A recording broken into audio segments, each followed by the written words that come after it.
This is a question from Alicia. What sorts of effects does climate change have on our well-being? Thanks so much for that question, Alicia. The climate has naturally warmed and cooled long before humans actually evolved to where we are today. You may have heard the words global warming in the past and also the greenhouse effect.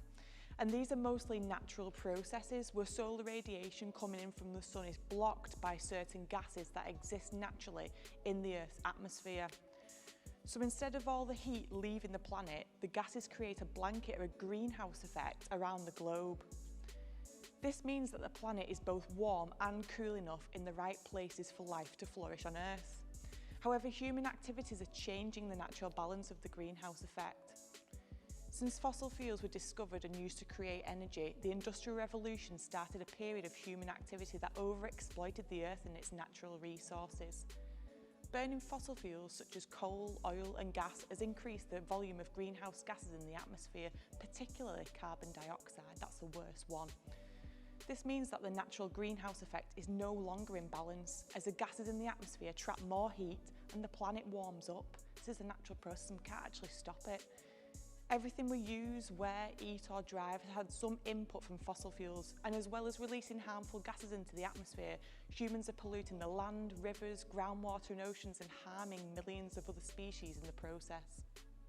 What would you like to achieve in 10 years' time about climate change? Hi Duncan, and thanks for the great question. 10 years takes us to 2031, which is 7 years away from our goal of being net carbon neutral. So I would hope we will have made some significant progress. I hope that all the single-use plastics have been replaced with more environmentally friendly and sustainable alternatives. New buildings and most older buildings are net carbon free.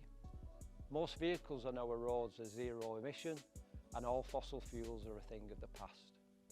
I want us to all have more sustainable lifestyles, make sure we all are reducing our consumption, reusing, recycling, so nothing is going into landfill. Big polluting countries, manufacturers and businesses are taking their climate change responsibilities seriously and are investing in green technologies and jobs. I also hope that the 1 million trees we've committed to plant as a council are all in the ground and thriving. And most of all, we all respect our planet and its environment.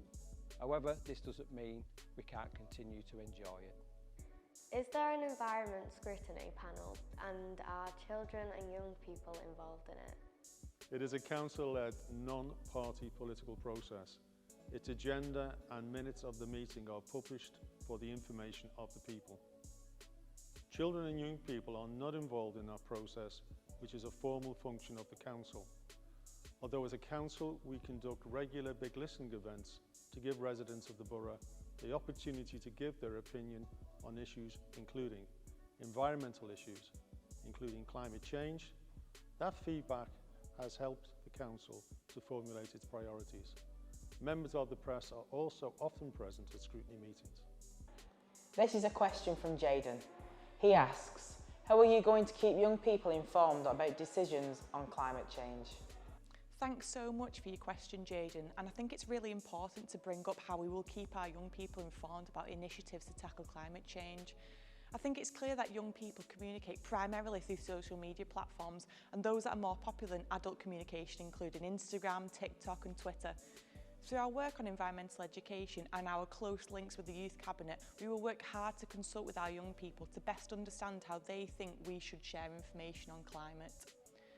And coming out of the pandemic, fingers crossed, we can do a lot more in-person events where council officers are able to hold workshops with young people to discuss the climate emergency.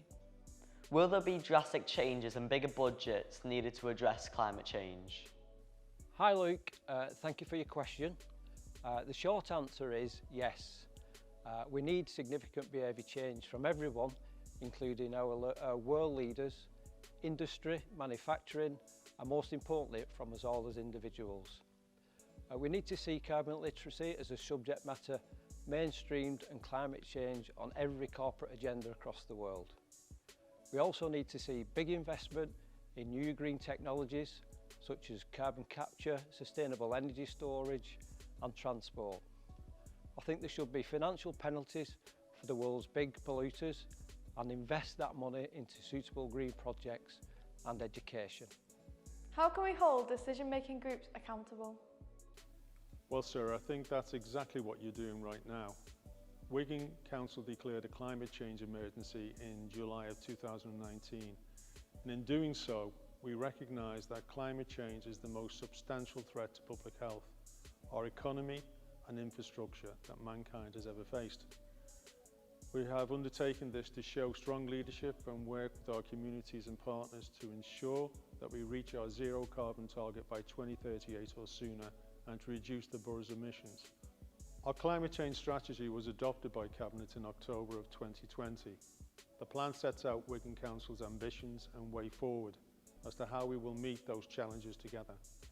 But to answer your question about holding decision makers to their word about climate change, you can help to shape those decisions by continuing to get involved in events like today's. Visit our young people's social media channels and find out more about our Youth Parliament. You can also attend our full council meetings online. But remember, ultimately, enacting our policy statement on climate change and striving to meet our zero carbon date of 2030 or sooner is in everyone's interest. So what would anybody gain by not keeping to those aims? This is a question from Alicia. What causes climate change? That's a really brilliant question. There are a lot of potential impacts to our well-being from climate change, but these really depend on where you live. There are a number of places across the world where many people are living on the front line of climate change. Whether they're suffering from the impacts of sea level rise, heat waves and droughts, or severe flooding, these extreme events have devastating impacts on communities and individuals. In the UK, we are seeing and will continue to see more intense storms and flooding, and also periods of hotter weather, which could both impact our physical health through heat stress or dehydration. But climate change is more likely to impact our mental health in the UK. If people are losing homes due to repeated flooding or farmers losing produce due to heat waves, this can have severe impacts on people through anxiety, depression and stress. Should people be allowed to share their real-life experiences of the effects of climate change that they've seen? In answer to your question, Jemana, absolutely. Why wouldn't you? How can you contain people's experiences? As far as I'm concerned, if you see these things and you want to talk about them or reference them, yes, by all means. This question is from me and Jay. Would you support young people to lead their own campaign on climate change, and would you be prepared to help them fund that? Thanks for the great question. Most definitely. It is important that our young people have a strong voice. After all, this is your future we're talking about. However, all campaigns should be managed in a respectful way and should never negatively impact on people, as this undermines this very important issue. As a council, we would not normally fund individual or group campaigns. However, if we were to run a campaign together, then we would certainly consider how we could best help and support. It is important that we all continue to talk about, debate and educate people about climate change, as it is such an important and serious issue. Will young people's voices be a pivotal part of the conversation about climate change in the future? Thank you for your question, Amuna. Absolutely. You are the future. So how could we not engage with your opinions on the future of our planet? Yeah, absolutely, the answer is yes.